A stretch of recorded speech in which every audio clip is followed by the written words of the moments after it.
MUI mengeluarkan fatwa dilarang untuk kumpul-kumpul, salah satunya kumpul di masjid dalam rangka melaksanakan sholat Jumat.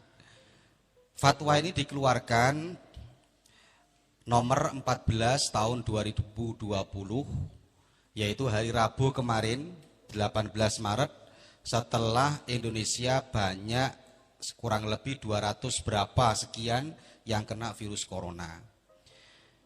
Lah kalau kita memahami fatwanya orang-orang MUI, Majelis Ulama Indonesia ini, jangan hanya baca judulnya saja. Harus dipahami secara keseluruhan, secara kafah. Karena saya melihat ada orang yang ngomong begini, MUI ngawur, orang ibadah kok dilarang. Ini karena mereka tidak paham dengan kitab-kitabnya para ulama, atau paham tapi tidak membaca dengan jelas fatwa itu. Ternyata fatwanya dilarang Jumatan itu artinya Jumatan di sebuah kawasan yang mengancam penyebaran virus corona. Jadi ahlul khubroh ini mungkin mereka-mereka yang diberi tugas pemerintah untuk satgas lah ya, satgas corona. Tadi saya ngisi di mana? Di Polres itu, ternyata Indonesia ini membuat satgas corona. Ketika satgas corona ini sudah mengatakan daerah ini virus coronanya sudah mengancam, jadi penyebarannya sudah luar biasa, maka daerah itu sudah bisa diadakan libur sholat Jumat. Artinya wis gak usah sholat Jumat. Tapi sementara daerah-daerah yang masih aman, perlu kita pikir ulang lagi. Ojo. Nah sekarang ini kan repot ya. Ini gini, cara mikirnya gini. Sholat Jumat itu kamu anggap seperti kebutuhan pokok. Seperti makan, minum. Aslinya harusnya kayak gitu, karena sholat Jumat itu wajib apa tidak? Wajib. Sholat Jumat wajib. Kalau kita melihat, kalian lihat ini, mal-mal masih buka apa enggak? Buka. Ya, mal-mal masih buka, pasar-pasar masih buka. Malahan pasar-pasar ini lebih parah lagi, penyebarannya harusnya tidak bisa dikontrol. Terus kemudian ya banyak daerah-daerah lain masih banyak. Ini daerah apa? Mal-mal masih buka, pasar-pasar masih buka. Maka para ulama kalau kondusif seperti ini di daerah kita yang seperti ini, semoga tidak terjadi apa-apa seterusnya ya. Ini dilarang kita meninggalkan sholat Jumat, wajib. Lah oleh karena itu, maka fatwa MUI itu yang sebenarnya bagaimana? Yaitu tadi di sebuah daerah yang dimana kawasannya penyebarannya virus corona itu sudah mengancam. Kalau sudah mengancam boleh apa tidak? Tentu para ulama memperbolehkan. Seperti yang saya sampaikan sebelumnya, fatwa Mesir sudah mengeluarkan sebagian daerah tidak usah sholat Jumat.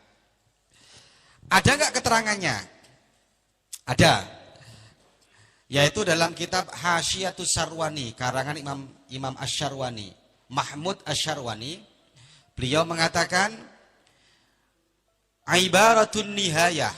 Jadi beliau mengomentari kitabnya guru beliau Imam Romli yang mengatakan wa mislu dzalika, sama dengan kasus mengkonsumsi bawang. Jadi gini, kasusnya gini kalau di kitabnya ulama. Fathur mangan bawang atau makan pete. Kemudian karena pete yang dimakan Fathur itu baunya luar biasa. Nanti kalau Fathur ini datang ke Jumatan, orang di sekitarnya terganggu oleh Fathur karena baunya. Gitu. Ini contohnya di kitab itu asik gitu lah. Fathur makan bawang, ketika Assalamualaikum, di sampingnya geblak. Semaput karena baunya Fathur tadi itu. Gitu ya. Maka wa mislu dzalika, orang yang seperti itu boleh, dia boleh untuk tidak melakukan sholat Jumat karena dapat menyakiti, dapat mengganggu orang lain. Paham nggak sampai sini?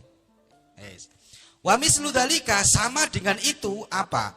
Man bihi au badanihi rihun karihun. Sama dengan itu kalau ada orang bajunya atau badannya berbau tidak sedap. Seumpama si Ali, bau bajunya tidak sedap, bau sekali, dia nggak punya baju yang lain, mau berangkat Jumatan, pasti menyakiti orang ini. Karena apa? Dengan bau bajunya Ali, maka orang bisa terkapar semua. Maksudnya terganggu. Atau bau badannya Ali itu menyengat sekali, sampai ngeblak mungkin ya. Jadi orang terganggu, Allahu Akbar, bukan tangannya begini tapi nutup hidung. Maka orang seperti ini boleh meninggalkan sholat Jumat karena dianggap mengganggu orang lain. Loh, ini kasusnya kecil banget loh ya, bau. Kemudian dalam kitab itu kelanjutannya wal majdum, orang yang punya penyakit lepra. Wal abros, orang yang penyakit kusta. Itu penyakit itu adalah penyakit yang menular. Alasannya kenapa kok itu juga memperbolehkan orang meninggalkan sholat Jumat? Li'anna ta'adzi bidzalika li'anna ta'adzi bidzalika aksaru minhu binahwi akli saum. Karena bahayanya, merugikannya orang lain dengan masalah-masalah tadi itu lebih besar daripada hanya masalah makan apa? Bawang. Saya tanya sama kamu, ada orang punya penyakit menular dengan ada orang yang makan bawang karena baunya, sampean lebih takut mana? Hah? Takut mana? Penyakit toh ya.